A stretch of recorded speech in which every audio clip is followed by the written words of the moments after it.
15 mini pools, and 12 indoor swimming pools, which are located in recreation centers. Outdoor pools are free and open to the public, typically from late June through early September. There are also 9 beaches covering 14 miles, which are open from Memorial Day weekend through the Sunday after Labor Day each year, with lifeguards on duty daily from 10 a.m. till 6 p.m. Millions of people make use of the city's beaches and pools each year, and the COVID-19 pandemic highlighted the extent of how crucial our parks, pools, and beaches are for New Yorkers, like never before.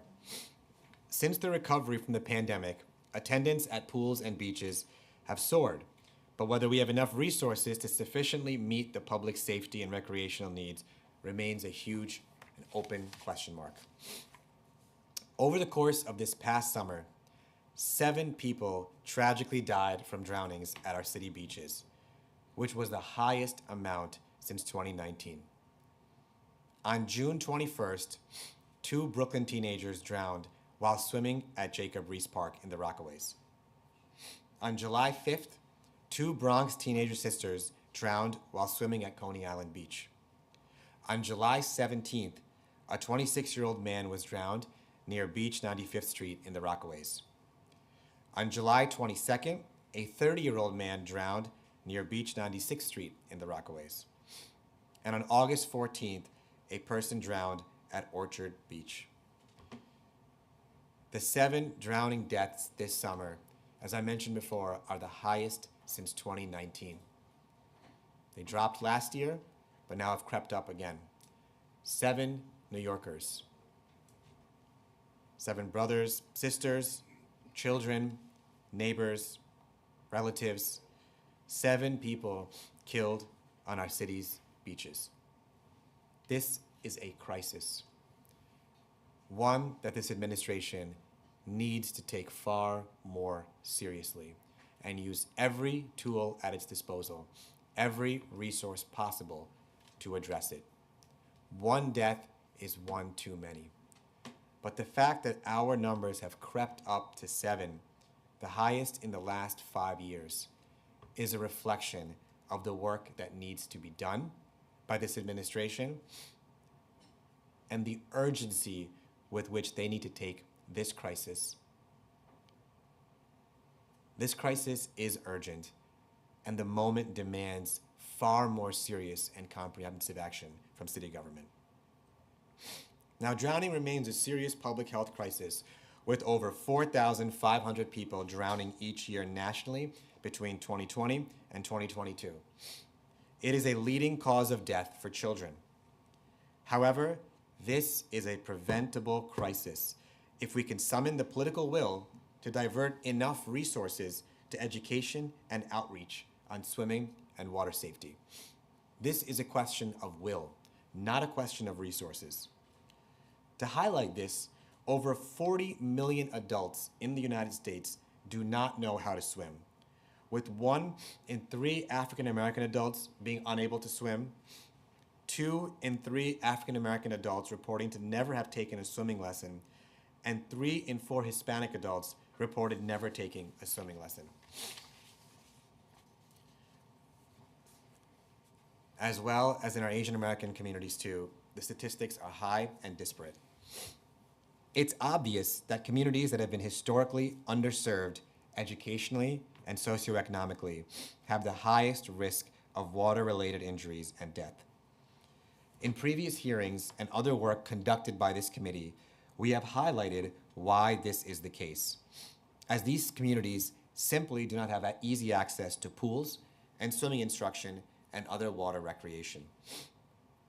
Using a similar metric that is typically used to determine access to open space, 65% of Manhattan residents are able to walk to a pool in 15 minutes or less, followed by the Bronx with 34%, Brooklyn with 31%, Staten Island with 19%, and Queens with only 12% of its residents able to walk to a pool in 15 minutes or less. And my district that I represent as the Parks Chair of Jackson Heights and Elmhurst, not only do we have the least amount of green space in all of New York City, we do not have a single public pool in my entire council district. Further, although there are 64 parks locations that contain pools, there are 18 council districts, like my own, that currently have no pools. This includes areas like Lower Manhattan, South Brooklyn, and most of Queens. Clearly, we must do better with focusing our resources on where we can build more pools. The continued lifeguard shortage, of course, remains problematic. The Parks Department has historically assigned around 1,400 lifeguards to beaches and pools throughout the city by July 4th. However, during the 2022 beach and pool season, the Parks Department only hired 778 lifeguards by July. In other words, about half of where we needed to be. In 2023, there were only 480 lifeguards to start the season in May. This past season, about 900 were able to be hired. Yes, improvement, but still far off from fully staffing our pools and beaches. Pools and beaches did remain open. However, as a result of the shortage, the Parks Department had to adjust areas on beaches that could remain open to swimming during the summer.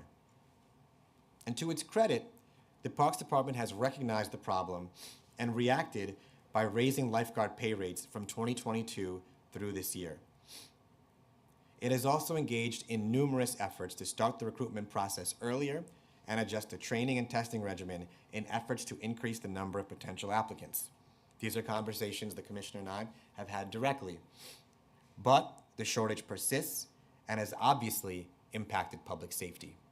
And for a mayor who claims to care deeply about public safety, as about quality of life, the fact that we cannot staff our pools and beaches, that we are losing teenagers to the waters every year, makes his words ring hollow. And yes, there is a national lifeguard shortage. No one denies that. But that is not an excuse for inaction. That is a reason to get creative, far more ambitious about the measures we can take in the confines of the crisis to do all we can as a city to create, to hire, train, and keep lifeguards, and also create a pipeline for them. It's crucial that we recognize the work that lifeguards perform day in and day out. Despite the incidents that have occurred this summer, lifeguards make countless saves and are the primary reason why there aren't even more emergencies at our beaches and pools. No doubt their work is heroic, and part of our purpose here today is to highlight how heroic lifeguards are and how necessary they are to have a sufficient number of them to prevent the loss of life and injury. Earlier this year, when we held another hearing on this very same topic, I discussed a 5-point plan of action where the city could intervene and act to dramatically improve water safety. First, the city should expand the hours and seasons for pools and beaches.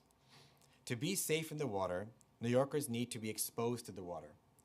Outdoor public pools and beaches should be open to families when weather allows on a schedule that accommodates working parents and their children.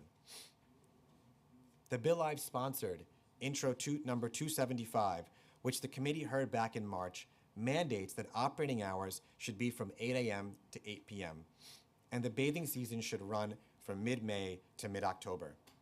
This will add 4 hours each day and 7 weeks each season, effectively doubling the time that New Yorkers can use outdoor pools and beaches. We simply need to extend the hours that lifeguards are available to maintain safety at the beaches, and this bill does exactly that. When it is hot, people will attempt to swim. And short of finding physical barriers to closed beaches, which no one wants, we need more personnel to keep watch over beachgoers. Simply put, we have to be realistic about this.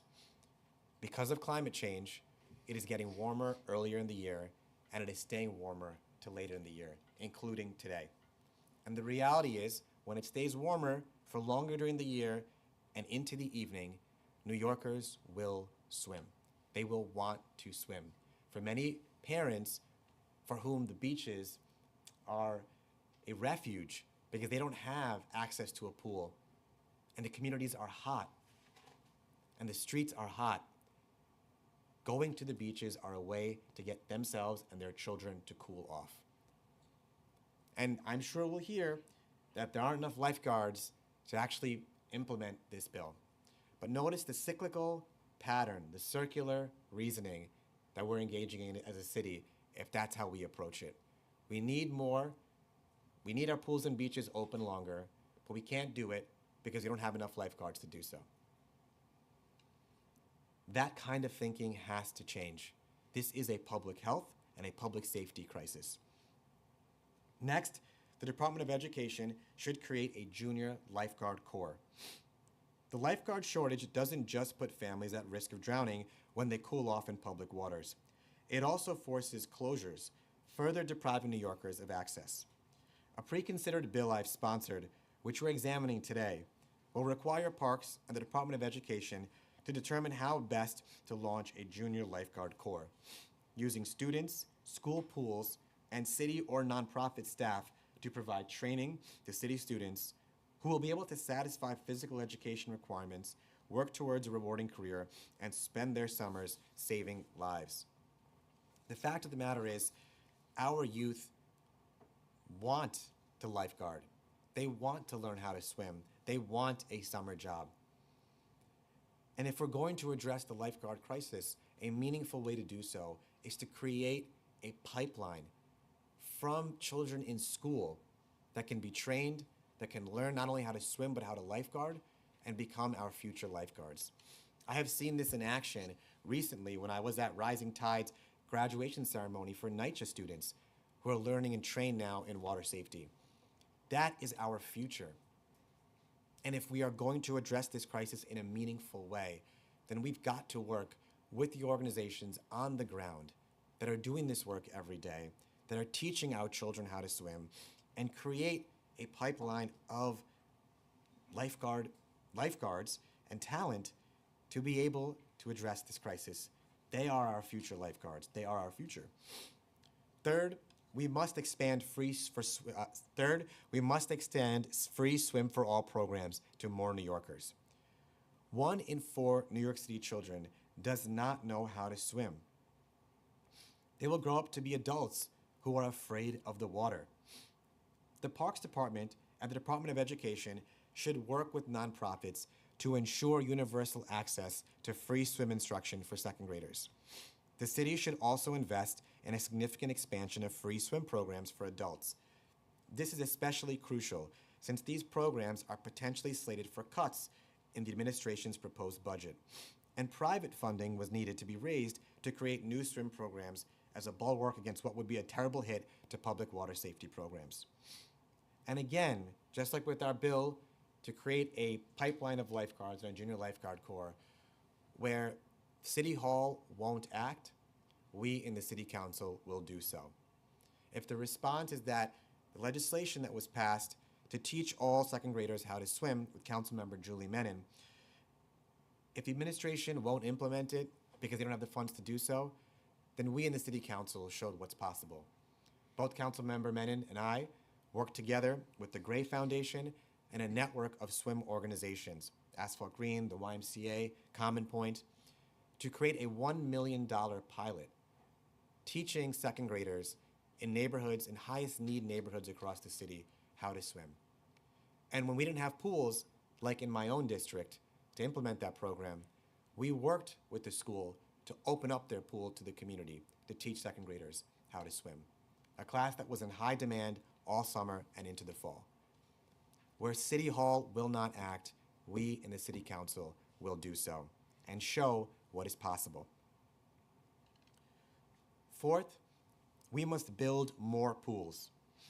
More than 2/3 of New Yorkers do not have access to a public pool nearby. We cannot ensure that New Yorkers are safe in the water if they cannot access pools. We must build more pools in every borough, prioritizing the communities that lack them. Lastly, the city should create an atlas of aquatics programs. Aquatics programs can only help New Yorkers if we know where, when, and how to find them. This is a very real scenario. I've heard from numerous parents myself included, that to go find classes to teach children how to swim is extraordinarily difficult. Where they are, what time they're being offered, and not just Parks Department programs that are often oversubscribed, understandably so, but all the programs that nonprofits are offering throughout the city.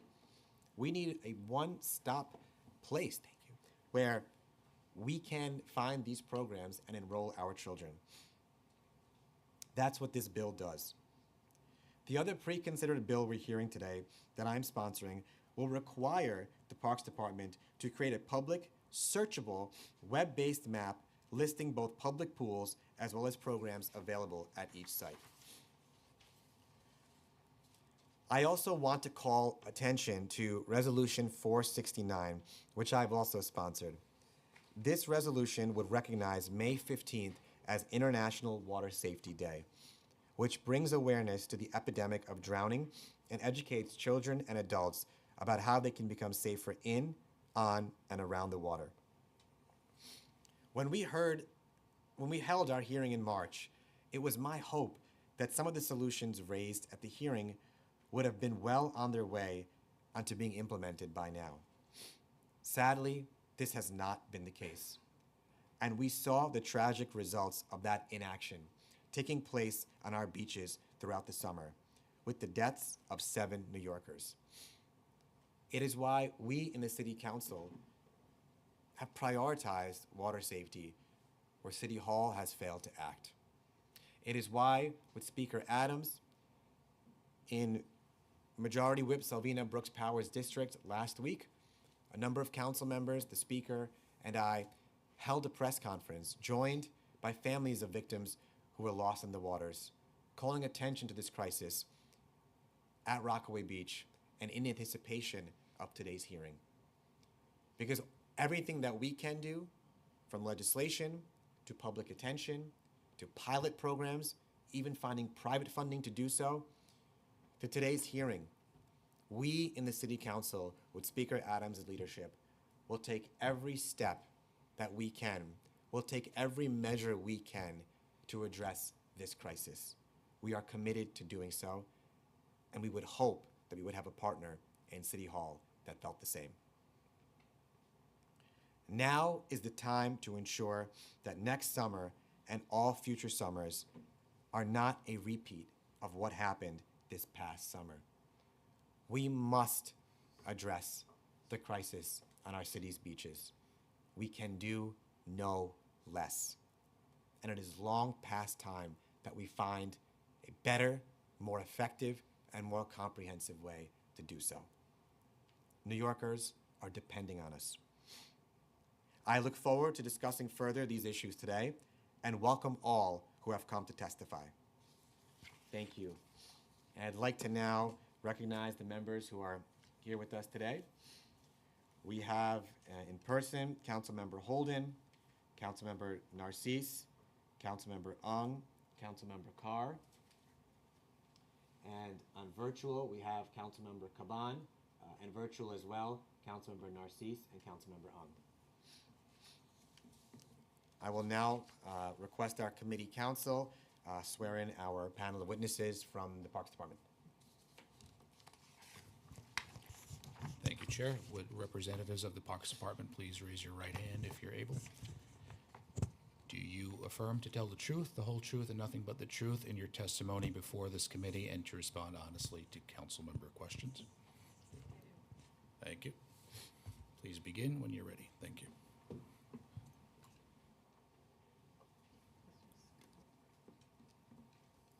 Good afternoon. Is this on? Yes. Good afternoon, Chair Krishnan, members of the Parks Committee, and other members of the City Council. I'm Sue Donahue, Commissioner of New York City Parks. I'm pleased to be joined today by members of our senior staff, including our First Deputy Commissioner, Iris Rodriguez-Rosa, Bonnie Williams, our Chief of Special Programs, and Matt Drury, our Chief of Citywide Legislative Affairs. New York City Parks has long been committed to improving New Yorkers' quality of life through aquatic recreation, promoting health, fitness, and safety awareness at all of our beaches and pools.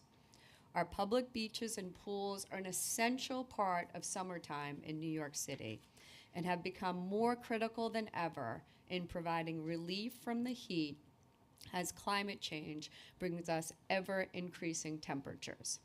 I am so proud of our park staff, lifeguards, filter plant operators, maintenance workers, Parks Enforcement Patrol, and everyone in between who worked hard every day this summer to keep our pools and beaches open, clean, and safe for the enjoyment of New Yorkers and visitors alike.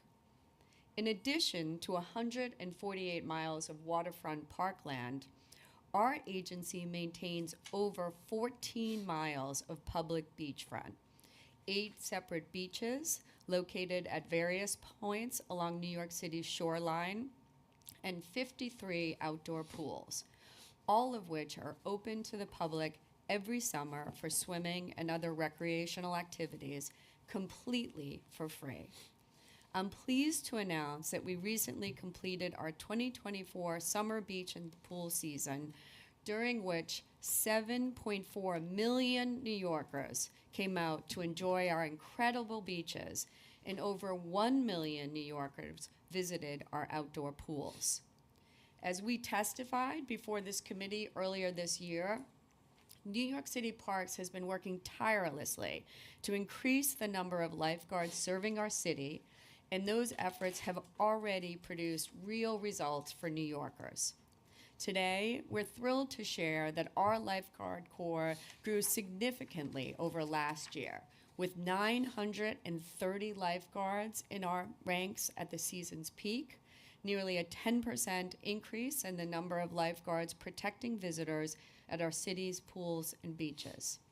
Thanks to our intensive efforts this past fall and winter, we were able to increase the number of new lifeguard recruits by 46% by expanding testing and training sites, partnering with sister agencies like DOE to hold qualifying exams at their sites, allowing more flexibility for vision exam locations, and other process improvements. We're also very proud of the work we did in the off-season to successfully renegotiate the lifeguard union contract with District Council 37 for the first time in 40 years, which resulted in process improvements such as modified swim time requirements for lifeguards serving at shallow water pools. Additionally, we secured an increased baseline hourly wage of $22 for our seasonal lifeguards and a $1,000 retention bonus, all of which greatly aided our recruitment efforts. But our efforts to keep New Yorkers safe didn't end there. In the midst of extreme weather conditions, Parks implemented a new safety protocol during heat waves, which allowed beach lifeguards, alongside our Parks Enforcement Patrol, to provide additional support in responding to emergencies past the end of swimming hours each day. As we know all too well, water safety and swim instruction saves lives.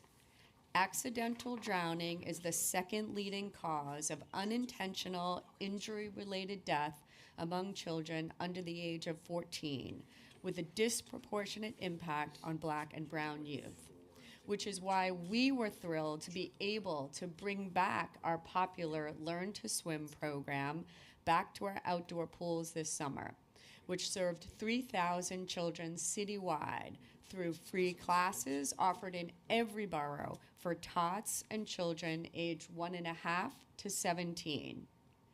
This was in addition to the summer swim instruction and aquatic exercise programming provided to over 1,500 children, adults, and seniors at our indoor recreation center pools. Our urban park rangers conducted tabling at our beaches around the city, with information provided in multiple languages, promoting ocean safety and informing the public about the dangers of rip currents. and over 530 attendees at New York City Parks youth summer camps received valuable exposure to swim instruction and water safety awareness programming. In an effort to serve New Yorkers of all ages, this summer we were able to bring back our popular Senior Splash program for the first time since the start of the pandemic. The program, which served more than 900 seniors this summer, offered free water aerobics classes for seniors at outdoor pools across the city, helping older adults to improve their fitness and socialize in a relaxing and enjoyable setting. This administration believes it's critical for New Yorkers to have equitable access to beautiful and safe swimming spaces during the hot summer months, and we're committed to investing in building and repairing our pools and related facilities. Most notably, this summer, we were very pleased to reopen one of the jewels of our park system, Astoria Pool in Queens, following a transformative renovation.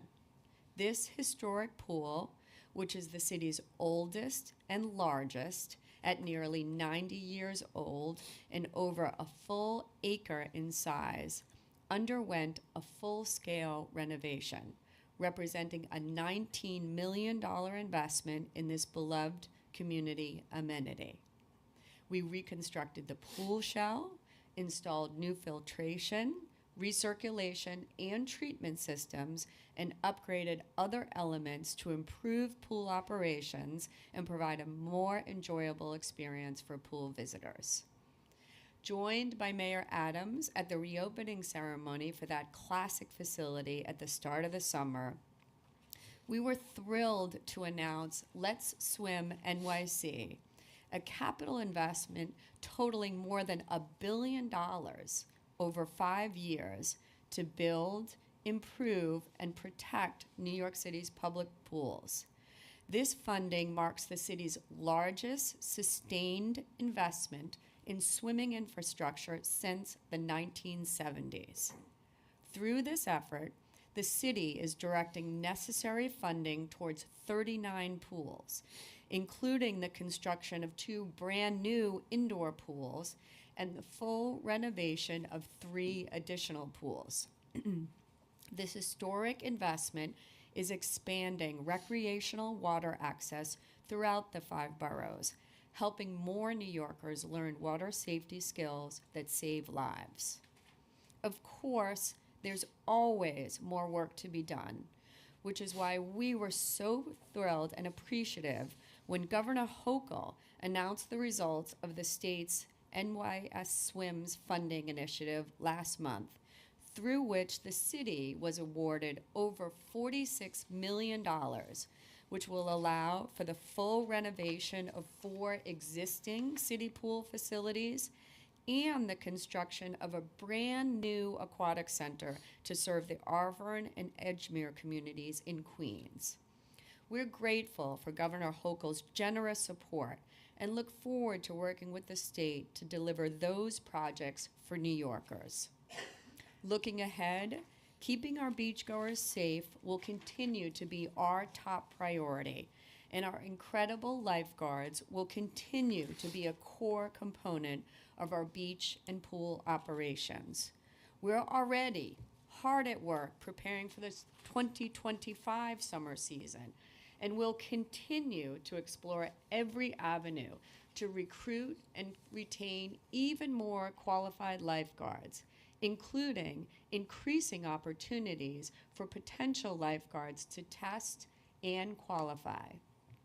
However, the reality is that the entire nation is still facing a very challenging environment for lifeguard hiring. We would like to ask the council and other advocates to please continue helping us to get the word out to potential lifeguards regarding this fun and rewarding seasonal employment opportunity. Given the strong ties and relationships that you have all built over time in your local communities, we would love to see every council member and every elected official recruiting 10 or more potential lifeguards to come out and take the qualifying swim tests for the 2025 season, which will begin later this year. Specific to the legislation being formally heard today, we are in the process of reviewing the bills and look forward to discussing them further with the council and our colleagues in the administration. We'd like to thank the council for their support for our city's parks and open spaces and for their partnership in educating New Yorkers about the importance of water safety. If there are any questions, we'd be happy to answer those at this time.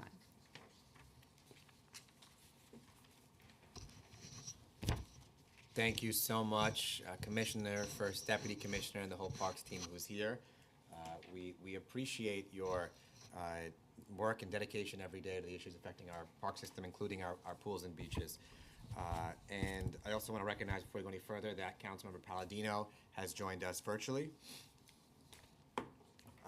I've got some questions before turning it over to my colleagues. The first one is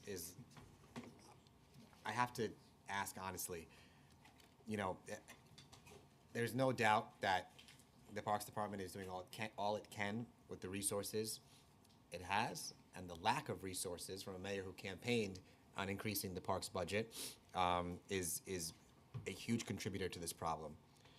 And there's no doubt that the workers, the lifeguards, as I mentioned before, are heroic and are working hard every day to save lives. But I want to read the headline of a press release that both City Hall and the Parks Department put out yesterday. It is, as you mentioned, Commissioner, the Adams administration celebrates successful beach and pool season, honors heroic public safety workers who saved New Yorkers from drowning. Now, I know there's a lot of work to be done to be able to increase our lifeguard corps to protect our pools and beaches. But one thing that I find striking is the lack of recognition of this gravity of the crisis that we face. When we saw drownings this summer, the mayor made flippant comments about children not swimming, or youth not swimming after hours. And to see a press release put out that celebrates a successful pool and beach season. It calls it a successful pool and beach season, but we suffered the highest number of drowning deaths this summer since before COVID. And we are still at 2/3 adequate lifeguard staffing.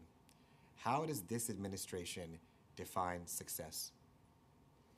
Thank you, Councilman, for that question. And we did put out that press release yesterday, and we do feel, with having served over 7 million New Yorkers at our beaches and over 1 million at our pools, and what you reference, and we so agree, the heroic work of our lifeguards, dozens of saves in a very, very busy, challenging environment.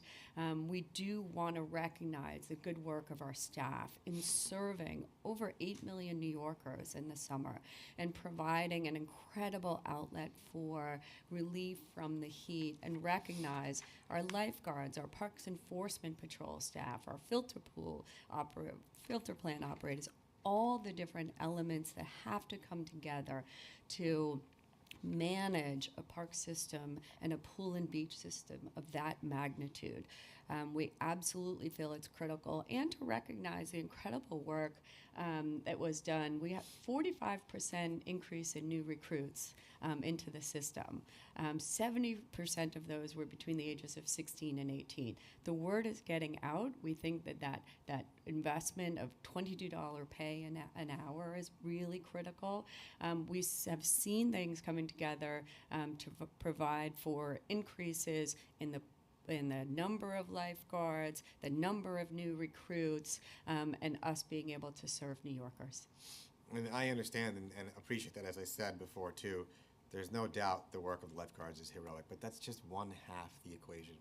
The other half is the extraordinary loss of life on our beaches and the lack of swim access, the lack of water safety education. And I can't understand why Mayor and City Hall and this administration cannot recognize the gravity of the crisis that we face and call it what it is, which is a water safety crisis in this city. And it just strikes me as very off-putting to celebrate a season when we are facing such an urgent situation on our beaches with the gravest consequences that we've seen, as I mentioned, since before the pandemic. And I think the only way to really address this issue is to begin by first recognizing the gravity and the seriousness of the crisis that we face. So one of my questions is, and you mentioned this before, Commissioner, is how many lifeguards in total ended up being hired during the 2024 beach season? And what is the breakdown of lifeguards in beaches versus pools? Yes, thank you for the question, Council Member, and I want to address the first part of what you said. As I said in my testimony, the Parks Department in the city takes public safety and water safety extremely seriously, and the loss of life is devastating for us at Parks and for all New Yorkers. And as a mother of 3 children, I would never, ever not take the gravity of the situation very seriously. It's devastating for all of us in this room and for all New Yorkers. We recognize that. We also feel that it's a really important opportunity to talk about water safety, to emphasize not swimming after hours when there are not lifeguards on duty. That's why we went out, we did an ethnic media roundtable, we did so much in terms of signage and our social media to really emphasize the importance of only swimming when lifeguards are on duty. It's dangerous to do otherwise. That's why we work hard to make sure people understand about red flags, people understand what the beach hours are, because we don't want people swimming when it's not safe. We don't want people swimming when there are not lifeguards on duty.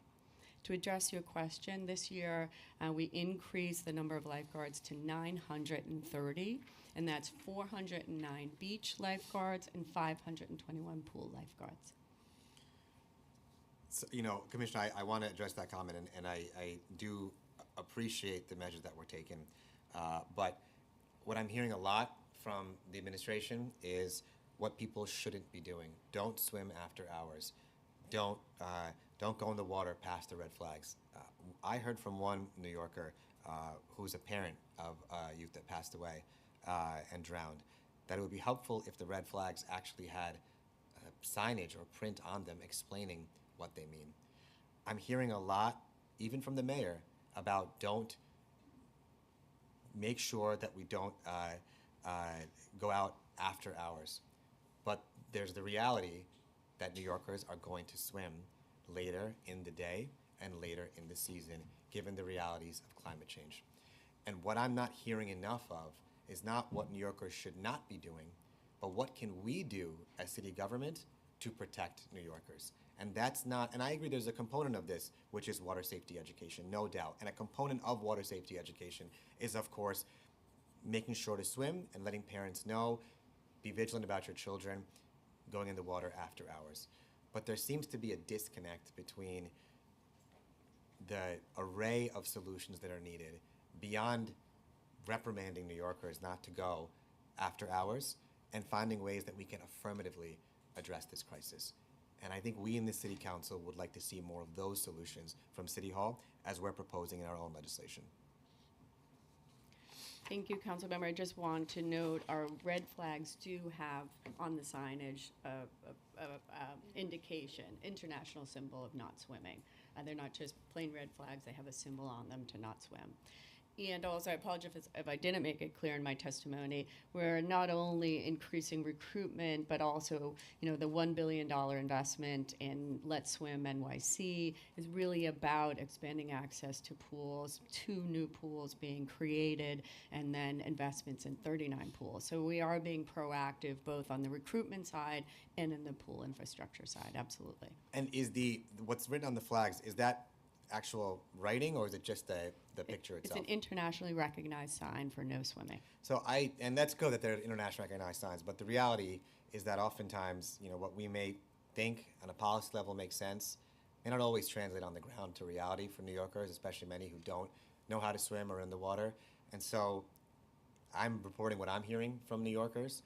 I know as a lawyer too, we can have all the laws in the world and all the regulations, but if they don't make sense, they're not accessible to New Yorkers or anyone on the ground, then the laws aren't going to have the intended effect or be worth more than the paper they're written on. And so one thing I think about is looking at different ways to explore making clear where the territories are to swim and not swim, but also we're hearing from New Yorkers that this is the kind of communication they want from parks. And there may be things that are done by the Parks Department already to address it, but the fact of the matter is there's too much of a focus on where not to swim, what hours not to swim during. And again, the hours right now, the time frame is just not the reality of where New Yorkers are on this issue because of how warm it is outside. And I just urge, again, City Hall, the mayor, this administration, to one, put funding in the Parks Department budget to address this issue. I think you all need funding absolutely to address it, and it's a problem when we're battling cuts to the Parks Department every year. And we have to be honest about what that means. And two, finding ways, even with the resources we have, to come up with more creative measures than simply telling New Yorkers, don't go in the water after hours, don't go into waters when a lifeguard isn't on duty. Part of what we have to anticipate is these foreseeable things that will happen. As I think about it in the law, in products liability law, you look at foreseeable misuses of a product and you protect against those foreseeable misuses. It is foreseeable that people will swim outside of hours. It is foreseeable that people may end up swimming past the red flags, even if there's communication on it too. And we've got to figure out what solutions we're going to do to address it beyond simply repeating that they have to be swimming when a lifeguard's on duty or during those hours. On that note, what did the budget allocate for maintaining Parks Department's beaches and pools this year? What was our total Parks Department budget and how much went towards beaches and pools?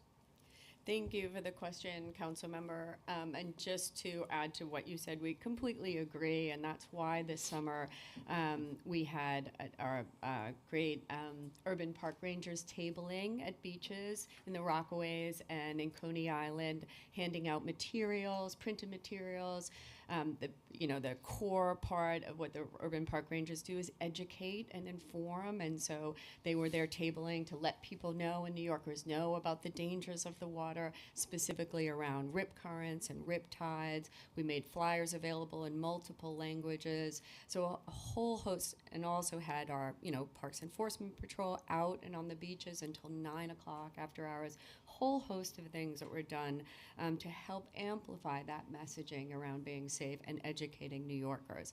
In terms of our budget, we do not break down our budget by specific amenities, so we don't have a breakdown of pools versus beaches, but we look to spread our budget equitably across all of the 5 boroughs.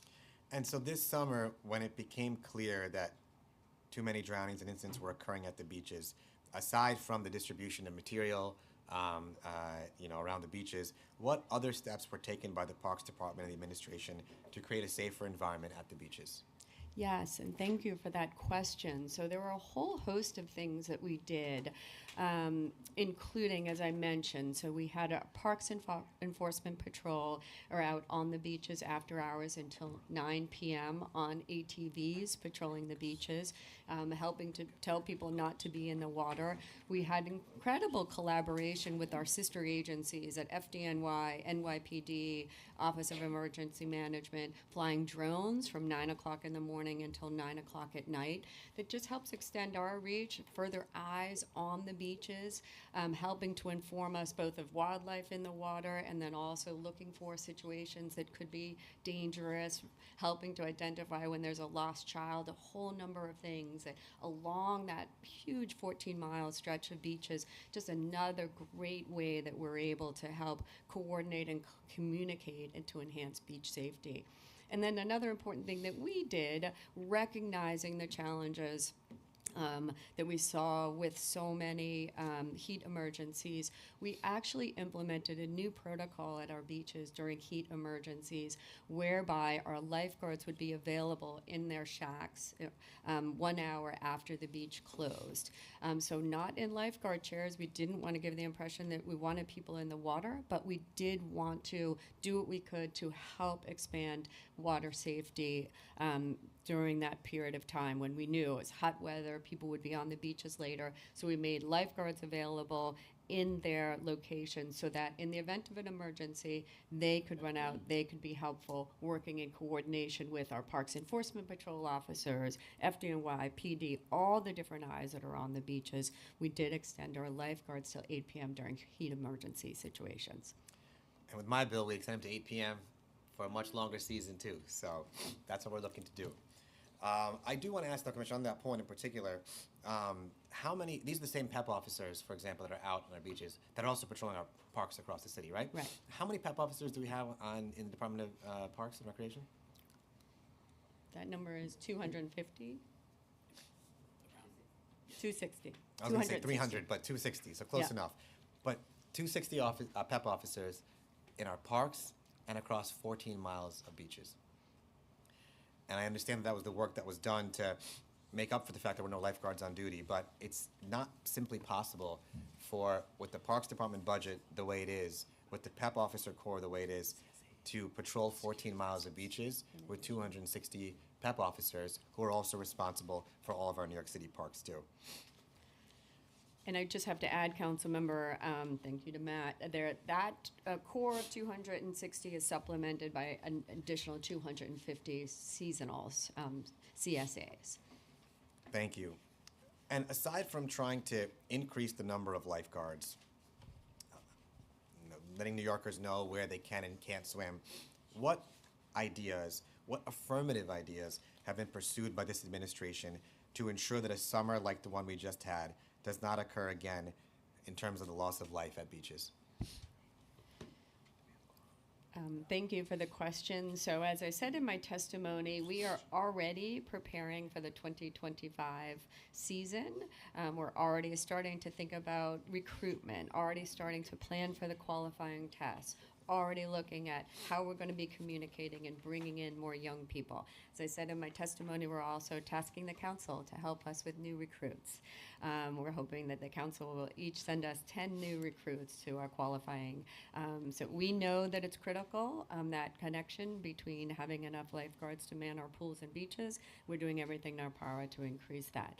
We also, as I said in my testimony, we are moving forward on a number of projects to enhance our both existing facilities, 39 pools. We'll have enhancements to infrastructure. We're building 2 new pools at Shirley Chisholm and at Roy Wilkins Park.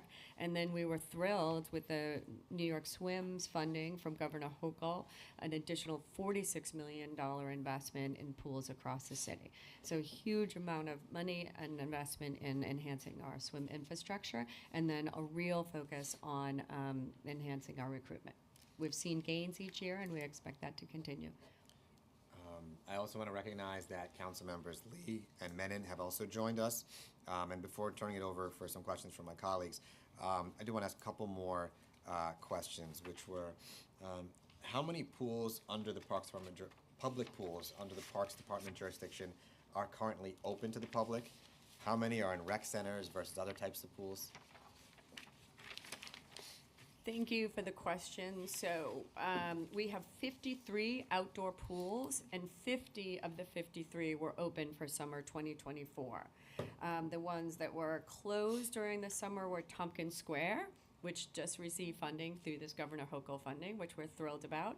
Tony D'Appolito, and then Harlem Mere, as I think you've seen, is actively in construction, and we're looking forward to that opening next year.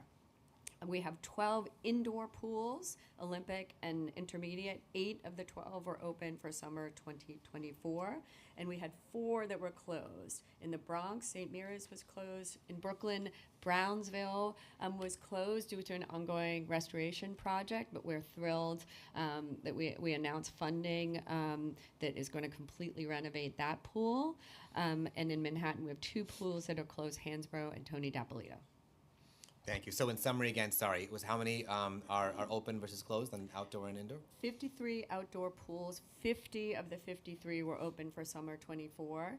And of our indoor pools, we have 12 indoor pools. 8 of the 12 were open for summer 2024. 8 of the 12 indoor pools. Got it. Thank you. I also want to recognize that we have been joined by Ms. Aminatou Noah, Amina is the mother of Elijah Chandler, who, with his friend Christopher Perkins, both were the first drowning victims of this summer. They were with us at our hearing, at our press conference last week.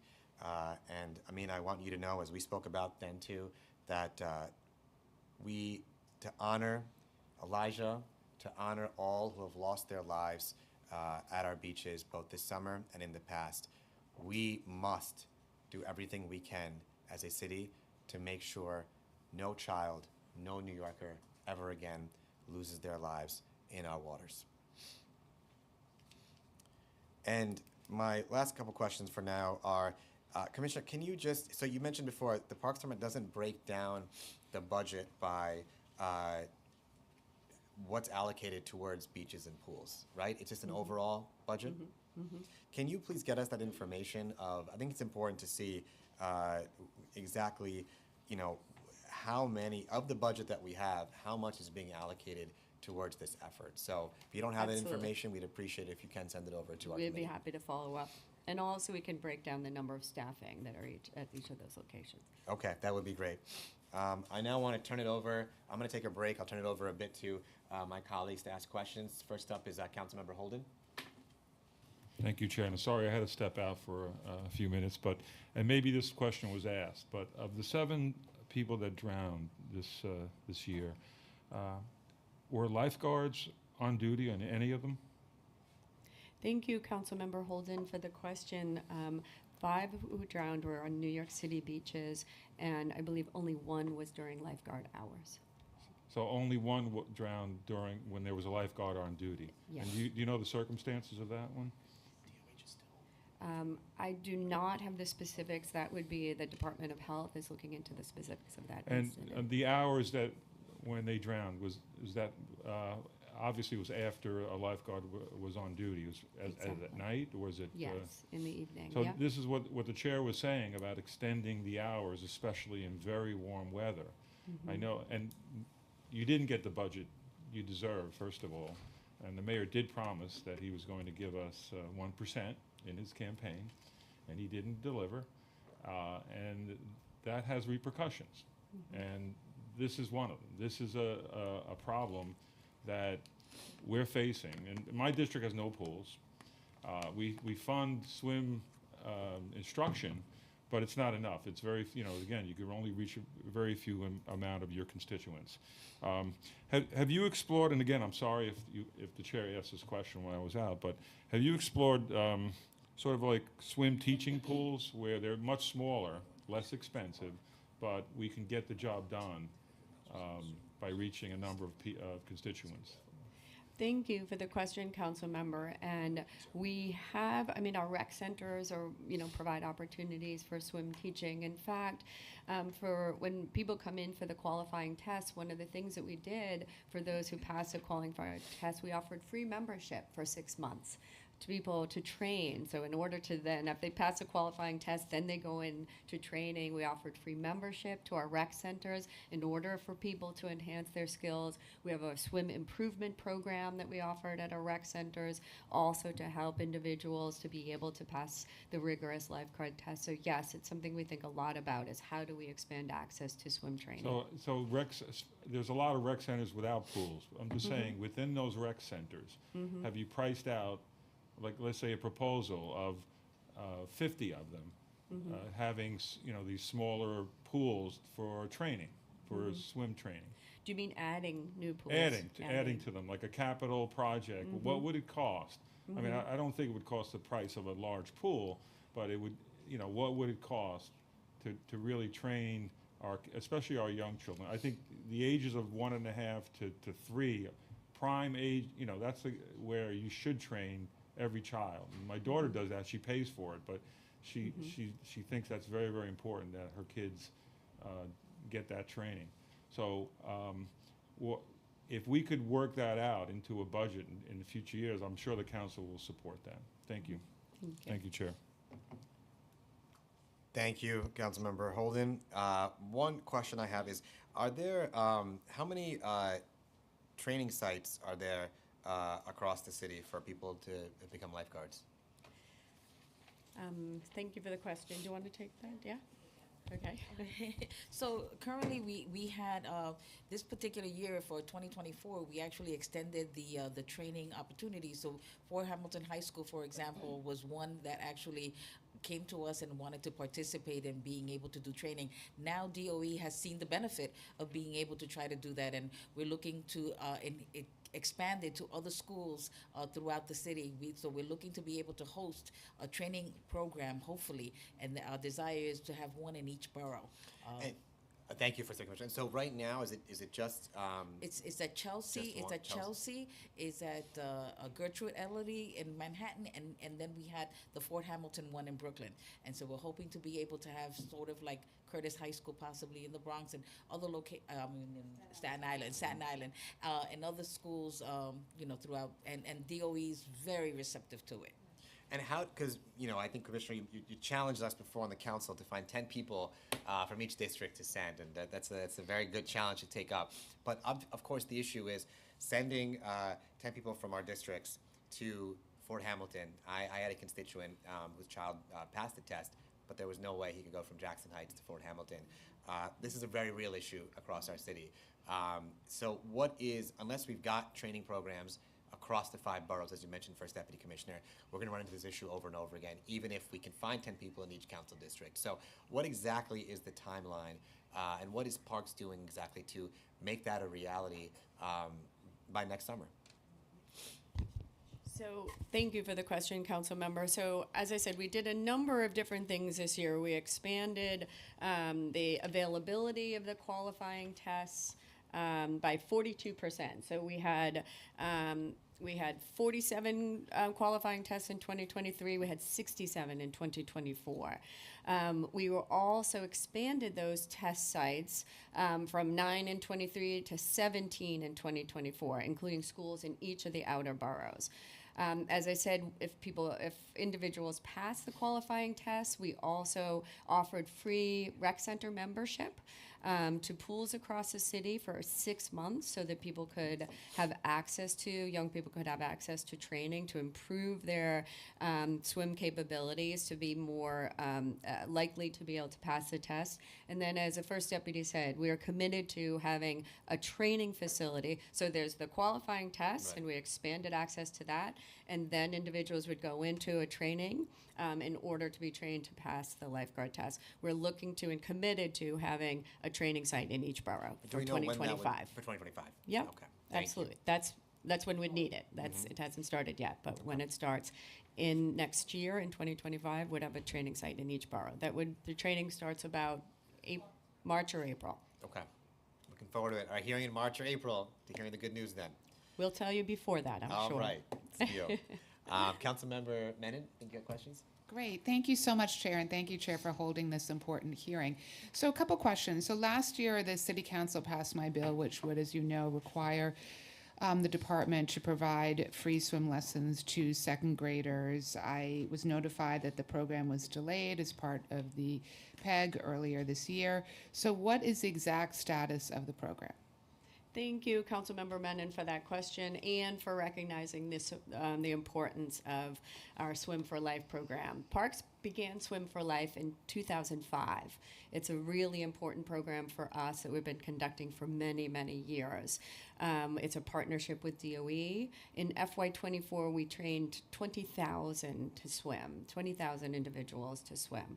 Our Swim for Life, in 2024, we trained 6,629 second graders were served through the Swim for Life program. We look forward to continuing to be able to do that. It's a strong partnership, as I said, with DOE, and we're working closely with DOE to be able to provide that access to schools and that training within schools for second graders. But so when is it going to resume?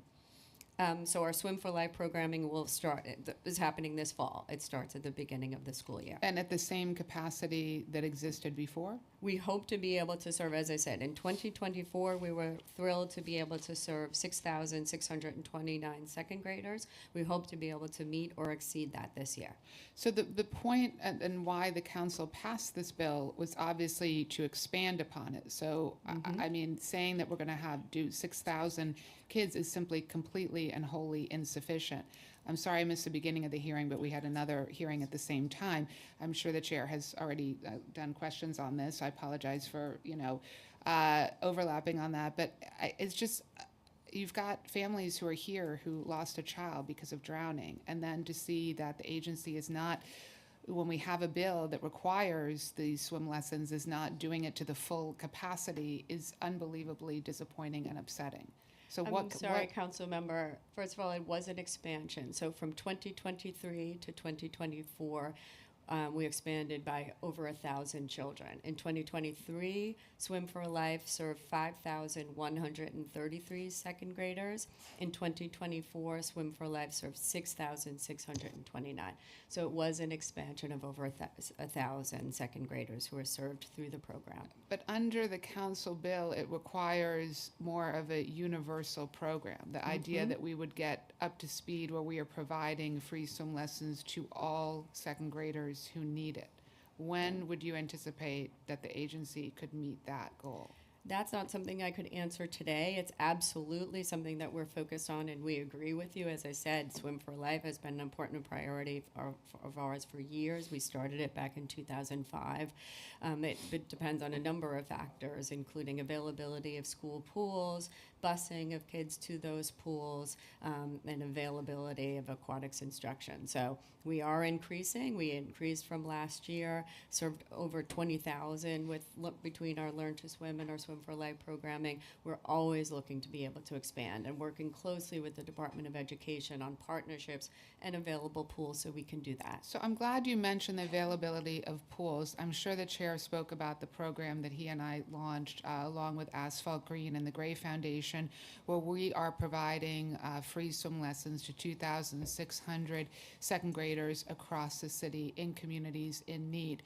As part of that program, we mapped out every available pool and found there are close to 1,000 pools in the city that could be utilized. I mean, I think one of the most important things that can come from this pilot program we're doing is that we can prove that these other pools, they need to be utilized. If we're really going to be teaching children across the city how to swim, we have to utilize these other pools. So when will the Parks Department adopt that kind of outside of the box thinking where you're using not just city pools? Thank you for the question, Councilmember. And as I said, we're working closely with DOE. We worked this year with CUNY and SUNY on, providing additional pools.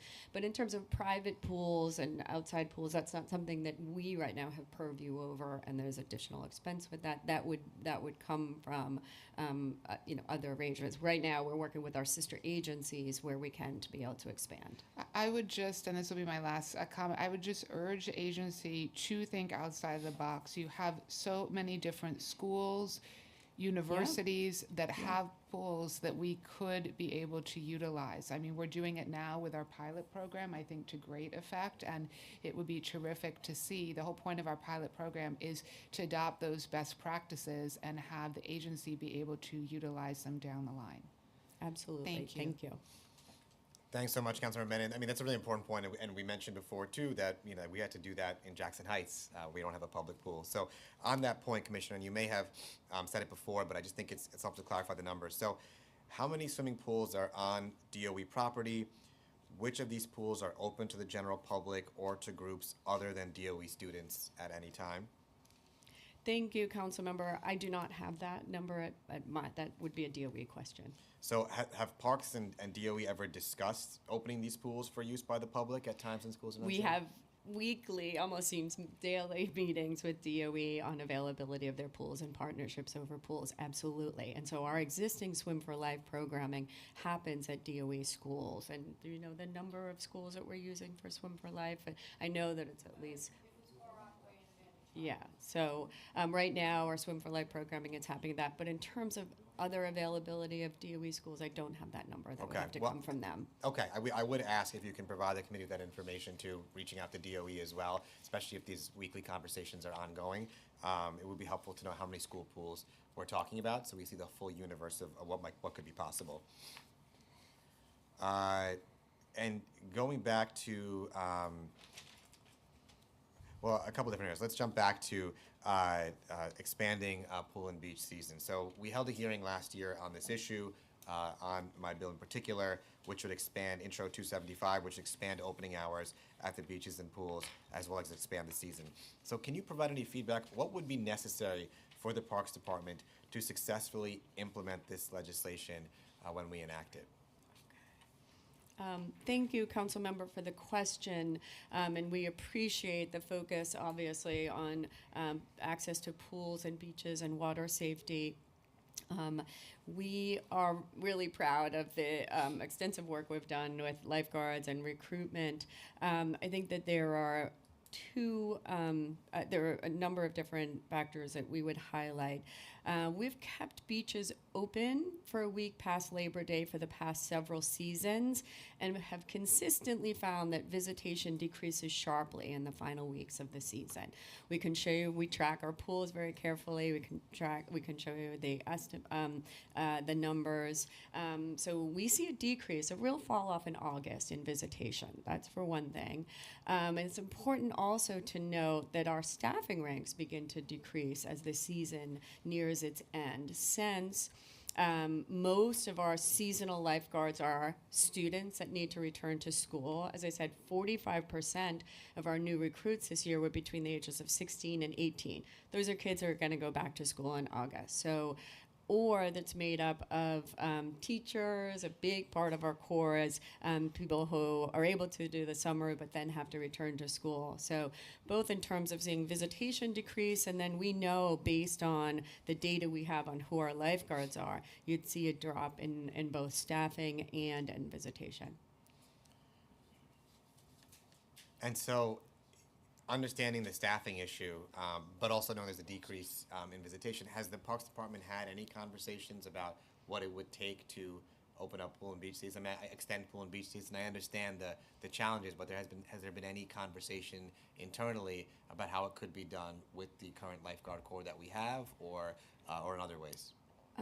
What we tend to look at is kind of how our peers, across the state do it. The Parks beach season is essentially identical to Long Island beaches, such as Jones Beach and Long Beach, and it's significantly longer than many of the New Jersey beach seasons. So we feel like we're well aligned with other municipalities in terms of length of season.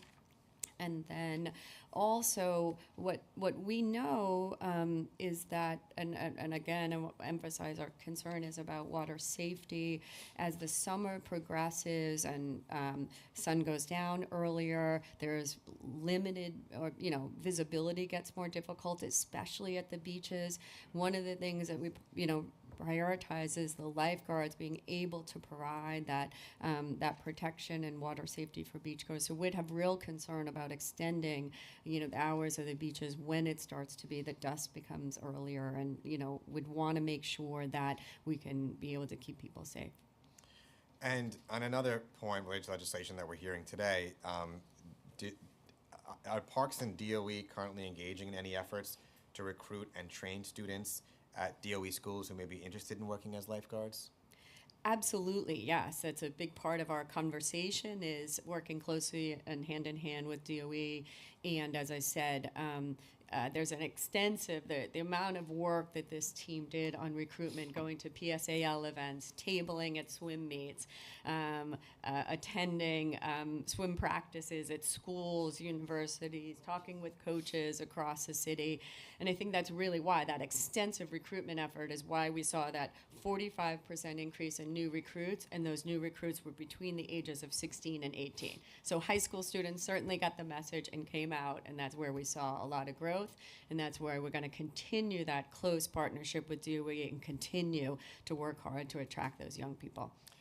And would you agree that if the testing methods were expanded, not just the Parks Department tests, but also Red Cross certification or YMCA, that we might be able to see an increase in the size of the lifeguard force that we have? Would allowing more and varied forms of testing that are already being employed in other non-park department pools, would that help to expand and increase the size of the lifeguard force? Thank you for the question, and given that we haven't done it, I couldn't say definitively. As I said in my testimony, we're quite pleased. We did make some changes to the lifeguard contract that I believe we're only beginning to reap the benefits of with the shallow water certification, and we'll continue to see increases in our numbers because of the changes that we made. And this was historic. It's been 40 years since that contract was changed. The changing any kind of certification process would be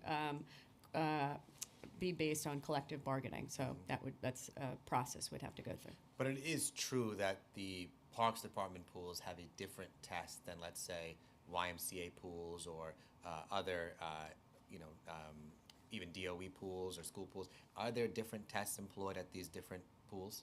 There is a curriculum that's specific to the New York City lifeguard certification process. Absolutely, yes. And my last question from my end is, you mentioned before the Learn to Swim program and Swim for Life. And I know I've asked this before, Commissioner, I always get a bit confused too, but it would be helpful to distinguish Learn to Swim from Swim for Life. And specifically, there was also funding that in 2 budgets ago, Mayor Adams had put in to expand one of those programs that was then cut. Which program was it that was cut? Okay, thank you.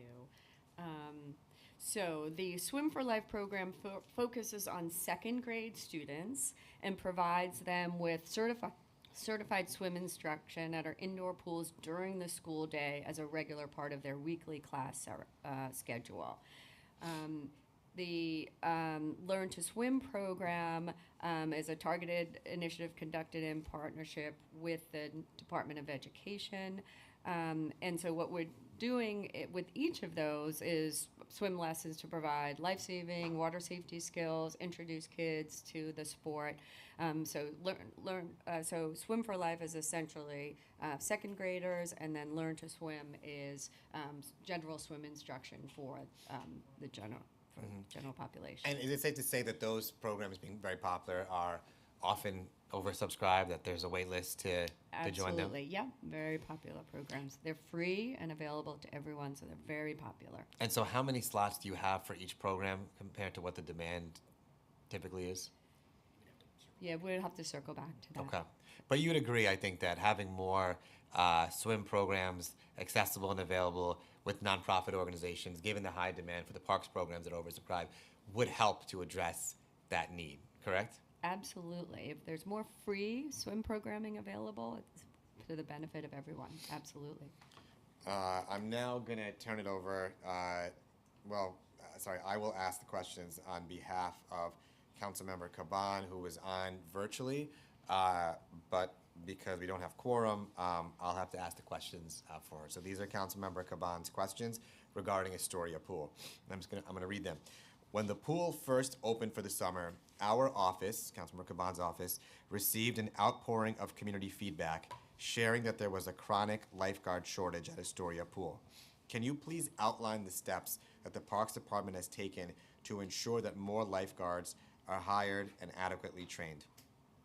Thank you, yes, for the question. And as I've shared in my testimony, we've done an extensive amount of work to add more recruits and bring more people into the pipeline, whether it be expanding the number of qualifying test sites, expanding to having those test sites be available in the boroughs, offering swim training, working with DOE in partnership, and it's what has led to, as I described, real success. We saw a 45% increase in new recruits from all of that work and that partnership. Constituents in District 22 provided feedback that during the first weeks of the pool opening, they were waiting up to 2 hours to be let inside to swim. As also the Parks Chair and the neighboring district, I received a lot of those complaints as well from people in Queens, in my own district too, and I saw it for myself firsthand on a number of occasions. So waiting 2 hours to be let inside to swim. Many constituents noted a lack of clear communication and management at the entry of the pool. Could you please describe how many staff are needed to run the Astoria Pool at full capacity? I know that I have that. I think I have that. Yeah, yeah. Thank you for that question.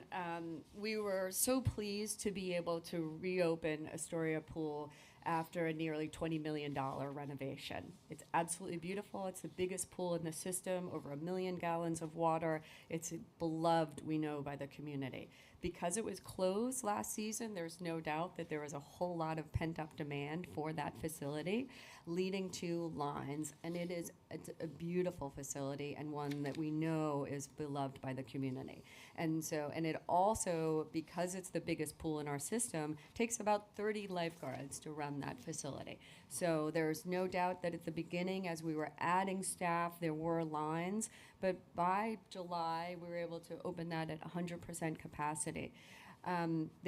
But even at 100% capacity, there is still unmet demand because of the popularity of this pool. And so what we do in those circumstances, we work really hard to make that line experience as pleasant as we possibly can. And so if there are lines, we'll often go to a wristband, so that what we do is we limit the amount of time in the pool. Instead of being there, for the full first session, we'll say people can be there for an hour. We have people leave so that we can let more people in on the line. So people on the line can have a wristband. We'll tell them to come back at a certain hour so that we can be able to accommodate as many people as possible at a very popular, newly renovated pool. So 30 lifeguards are needed to fully staff it. So how many were there on call when the pool first opened? I'm not sure if we have that number. Do we have that? No, we can get back. Yeah, we can Okay. get back to If you. we can get information, that'd Yep. be very helpful. Much Yep. appreciated. Does Parks plan to open the entire pool without closing down sections of the pool in summer 2025?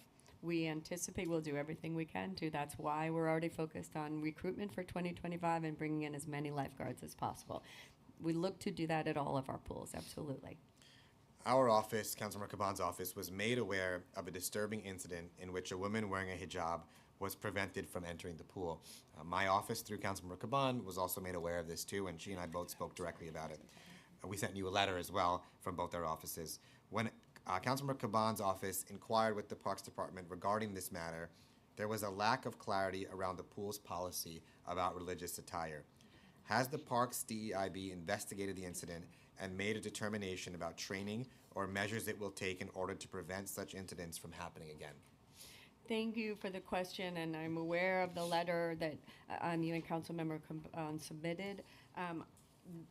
First off, we do extensive training around customer service at our pools, and we absolutely want to ensure that our pools are welcoming and friendly and accessible to all. So it is an important part of the work we do leading up to pool opening is making sure that our staff is focused on customer service and awareness of the rules.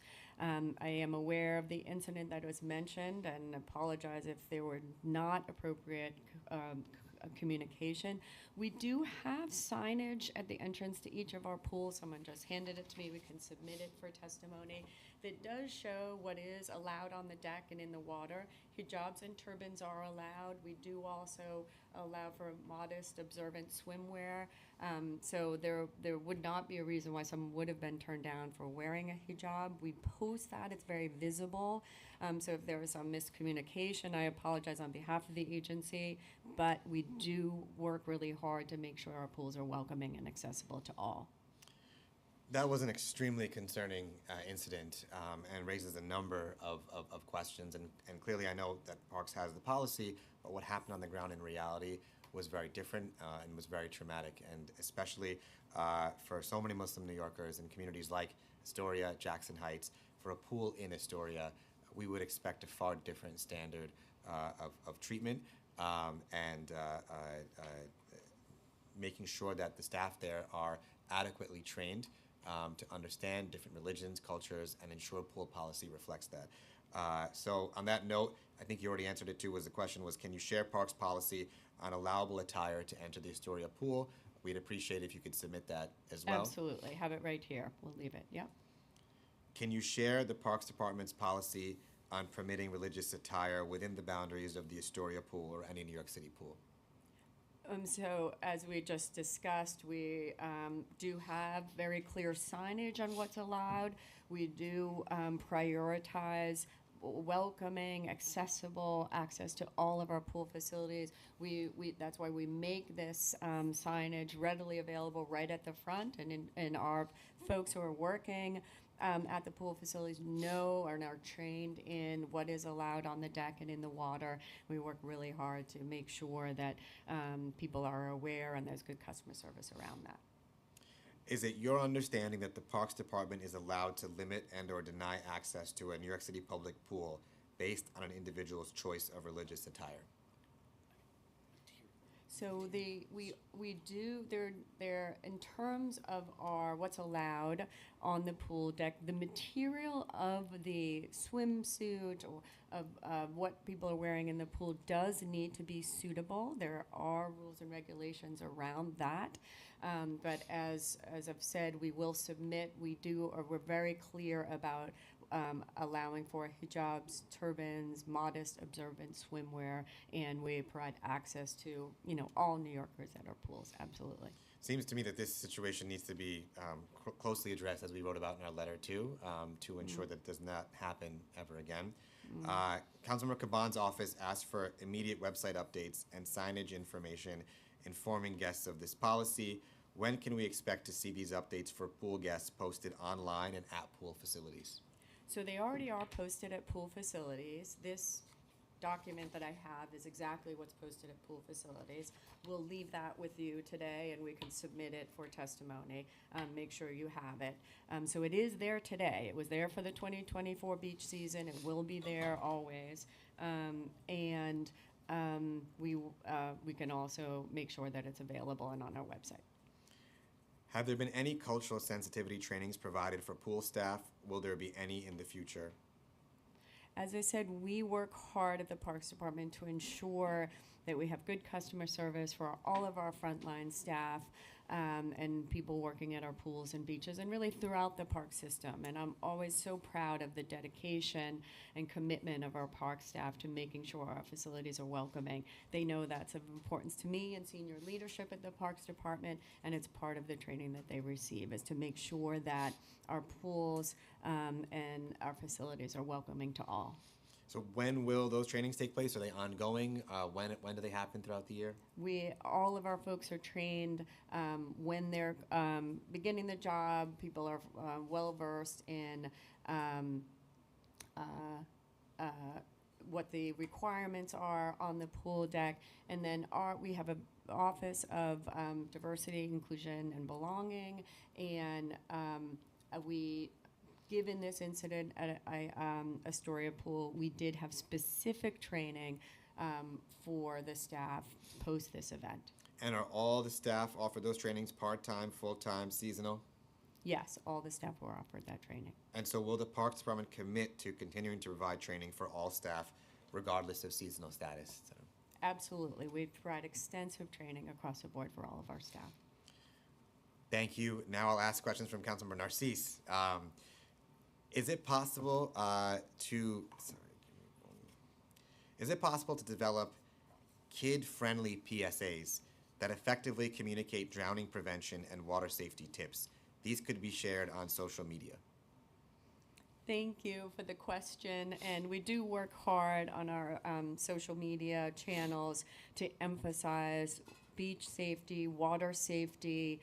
As I said, we did a whole lot of work this summer about the dangers of rip currents. So we're always looking to ways that we can attract interest, our park users and our park patrons. That's something we can absolutely look at. And just a couple more questions from Councilman Narcisse before I open it up for public testimony.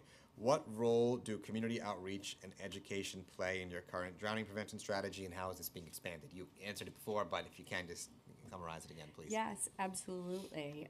So it is an important aspect of what we do is emphasizing water safety training. As I said, we had our urban park rangers out and tabling at our beaches. They're first and foremost about educating people, and they play that role. And so they were out talking to people about water safety.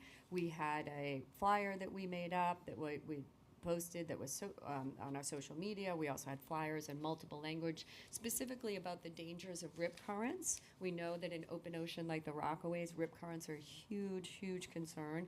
So we specifically focused on some of the urban park ranger programming and education around rip currents. We are Parks Enforcement Patrol. People be out, on the beaches, pools, are there to help to educate, inform people about water safety. Our messaging throughout the summer, our signage is very much focused on being safe in the water. And finally, how does the Parks Department collaborate with city agencies like the Health Department or DOE to promote water safety across different demographics? So we work closely with DOE, DOH. We have a very close partnership. They monitor our pools and inspect our pools on a regular basis. And DOE, as I said, we have regular meetings with them, and they are aligned with us in terms of our Swim for Life programming, access to pools. So we all have a common mission in that we're very focused on expanding access to water safety, training, and swim instruction. Thank you so much. I look forward to hearing more updates and information that we requested sent over too, and look forward to all the work that Parks can do to make sure that we have a better pool and beach season next year too. We appreciate all your efforts, Commissioner, First Deputy Commissioner, all the Parks Department staff here. We also know that this is a larger issue beyond you all, the department, and requiring much greater intervention and assistance from City Hall. I'd now like to turn it over for public testimony. And the first witness I'd like to call up is Ms. Amina Noah.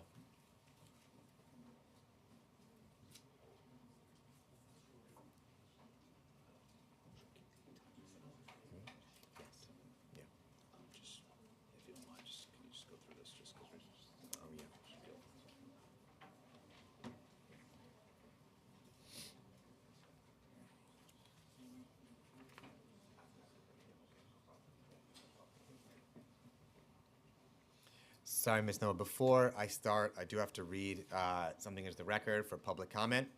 I now open the hearing for public testimony. I remind members of the public that this is a formal government proceeding and that decorum shall be observed at all times. As such, members of the public shall remain silent at all times. The witness table is reserved for people who wish to testify. No video recording or photography is allowed from the witness table.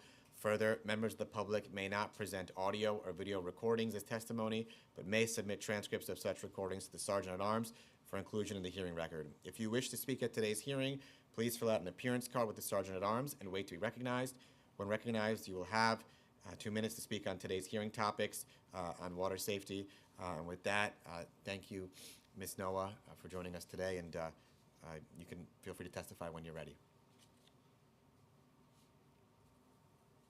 Good morning, everybody. So I'm just basically here just to, it's been a lot going on with all the situation, especially with the drowning of my son. And I could imagine the things that I have been dealing with at home by myself and with the help of friends and family surrounding me. That's really what's helping me at this moment. That's my only son. That's my only child. So that's someone who has been a part of me. I say, without him going to basketball practice or sports, dealing with sports all the time, he's always around me. We always do things together, whether go out to eat, go to food events and different places. Now I don't have that no more. I just want to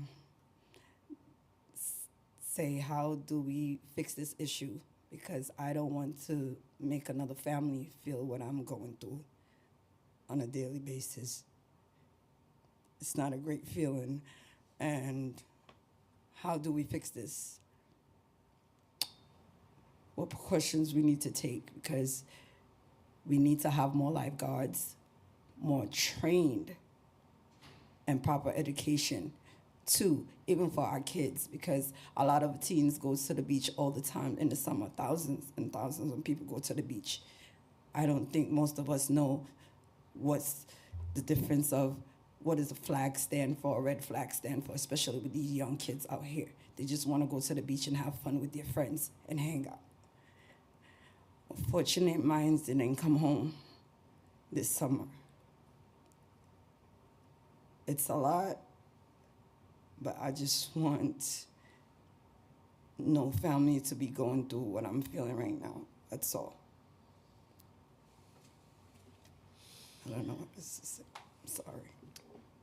Ms. Noah, I want you to know that I speak on behalf of all New Yorkers, parents, myself included, that our hearts go out to you, our prayers, our condolences, and we are so unimaginably sorry. And as I said before, and as we spoke about at our press conference last week, you have a commitment from our city council with the speaker, with my leadership of the Parks Committee, that we in the city council will do everything we can to make sure that no one else loses their lives in the water. And as I said before, it is to honor your son, Elijah, in his name, in the names of all those who have drowned, for all of you as parents, as family, we must do no less as a city. We will do our part as a city council, and we urge the City Hall to do the same too. All our love is with you for such a difficult time, and our hearts break for you, and we will continue this work. Thank you. Thank you, sir.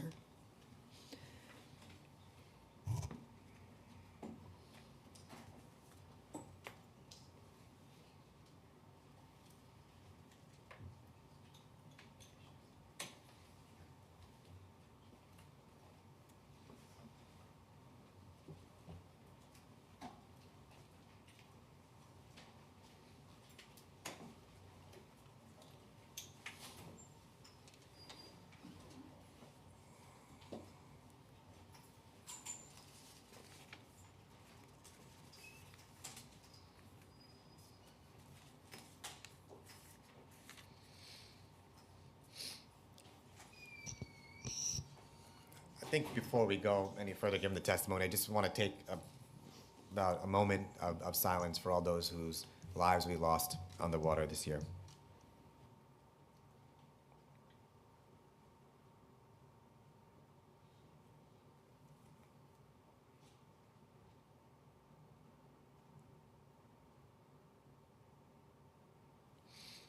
Thank you. Our next witness to call up for public testimony is Mariam Shoaib on behalf of Melika.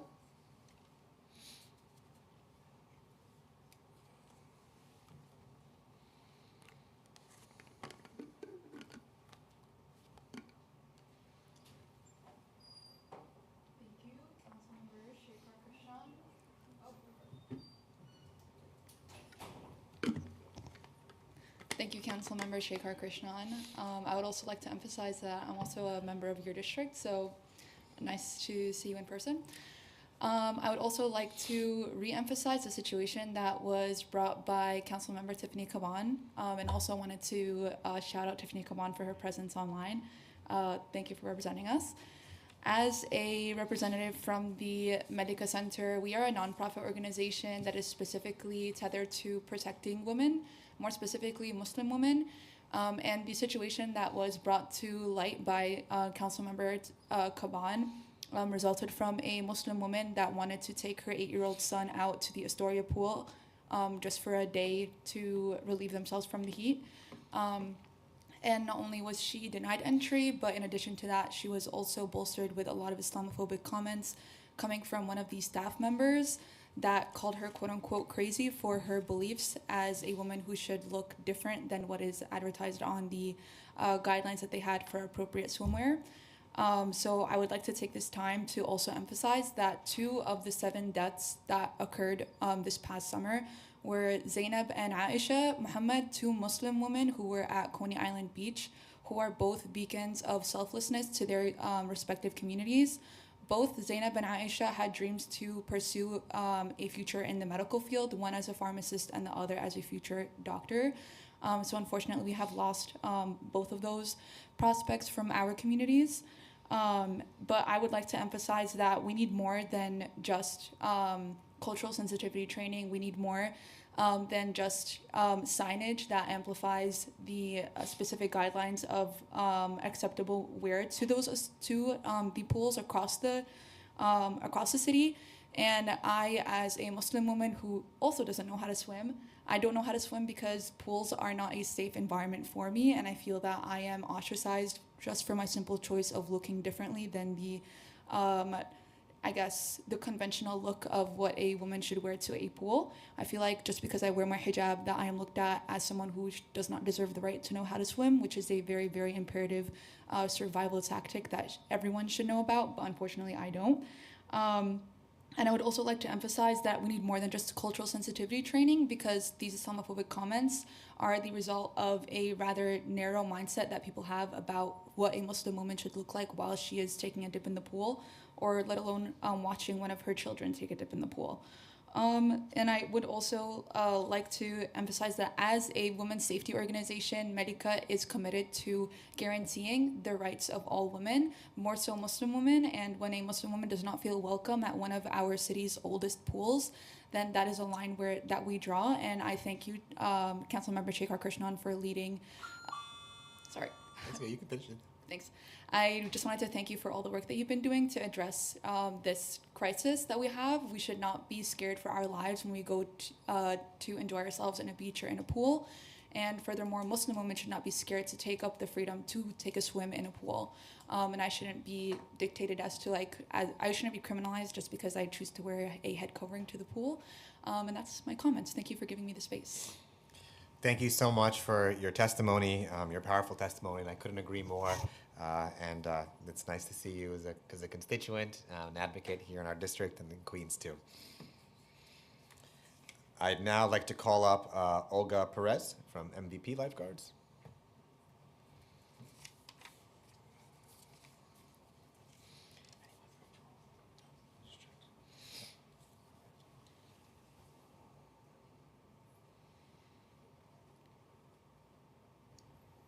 Thank you. So again, my name is Olga Perez from MVP Lifeguards, and we are the vendor for the New York City Department of Health Making Waves program. And we were a part of their expansion. So it existed in 2015, where they were providing progressive swim to summer camp students from the New York City Department of Youth and Community Development.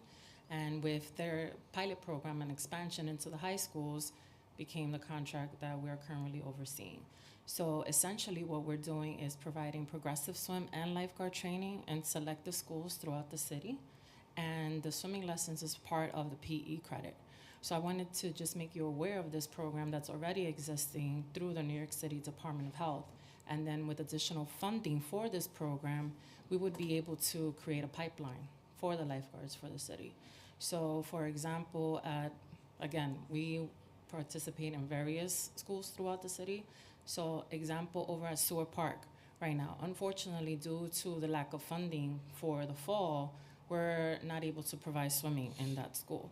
But if we had additional funding, then we would be able to provide swimming lessons in the fall and also in the spring. So by the time the summer season comes around, they'll be able to get certified. So while the city is aggressively recruiting lifeguards, let's say from the swim teams, let's also be mindful of the other students that we can teach them how to swim and really implement swimming as a PE credit and as a requirement, not only for the pipeline of lifeguards, but also for water safety in general, where our kids should be able to be safe in the water, and also educate them with the importance of rip currents and the beaches and so on and so forth. So I just wanted you to be aware of this amazing program that's already existing. Well, thank you so much for your testimony, Olga, too, and for all your work and all the MVP's Lifeguards works, too, and for making us aware of all the work you're doing, too. Would love to hear more about it as well. So please reach out to our office, and we'd be very happy to meet and to discuss more, too. So thank you for your work. Definitely. I'll give you my card on the way out. Sure. Thank you. And our last witness for today is Caitlin Kraus from Rising Tide. Thank you.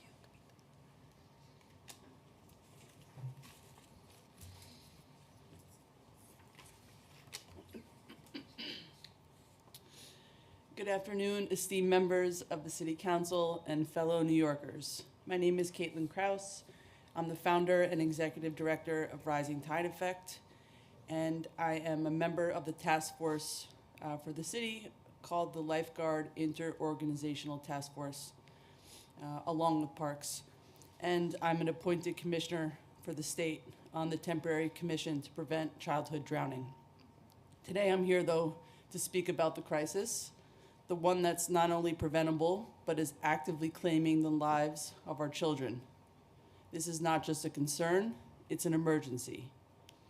Imagine if this were happening on our roadways, if 4 to 7 people were dying on the same street every summer. Would we stand idly by? No. We would immediately see traffic lights, signage, speed limits, anything and everything to prevent further loss of life. Action would be swift, decisive, and prioritized. Yet for some reason, when it comes to drownings, we haven't responded with the same urgency. Perhaps it's because the full scope of the issue isn't being recognized. Our data is selective and limited, and this has slowed progress. The community is ready to act, but feet have been dragged and unhelpful responses have jammed up initiatives we need to save lives, especially the lives of our children. The solutions are right in front of us, and the stakes couldn't be higher. The time for going to the drawing board and debating next steps has passed. City Hall must act now. At the heart of this issue is the need for water safety education to be part of our school curriculum. It's not enough to rely on lifeguards or parents. Every child must be equipped with situational awareness around water. A 10-minute conversation about rip currents in schools can save lives. But despite being surrounded by water, our children are not taught these essential skills in school. Now, the largest resource in this crisis is the Parks Department, which oversees our city pools and beaches. But logically speaking, how can they do more with a budget that has been continually slashed, especially when it comes to water safety? How can they adequately staff our beaches if more than half of our New Yorkers have no swimming or water safety knowledge at all? The Parks Department is at the mercy of the administration's priorities. Budget cuts have made it clear where water safety ranks on that list. And while this is a Parks hearing, it's a vital issue that needs to land on the desk of our mayor. We can't simply resign our youth to drownings as nature being nature. It's unacceptable to claim that parents who oftentimes don't have the knowledge themselves about the water should bear the full responsibility for their children's decision to enter the water, especially when those children are tempted into the water during a heat wave after lifeguards have left but the sun is still beating strong. At the memorial at Beach 44th, just this Friday morning, Miss Amina, the mother of one of the young drowning victims, told us, Elijah knew how to swim. He just didn't know about rip currents. Our leader of New York City should not wait for other cities to lead. We are New York City. We lead the way. Water safety education must be a public priority. Our administration should be investing in lifeguard recruitment, comprehensive water safety campaigns, and most critically, a curriculum in our schools that teaches every child how to stay safe in and around the water. I urge this administration to take immediate, common sense action. Together, we can prevent these unnecessary tragedies and build a safer future for our children. Thank you for your time and consideration. Thank you so much, and thank you so much for Rising Tide's work. This ends the public testimony of our hearing and concludes today's hearing too. I want to thank all the advocates and organizations who are here for the great work that they do. As I mentioned at the beginning of this hearing, this is a crisis, and we must do everything we can to address it. Thank you so much, everyone. This hearing is now concluded.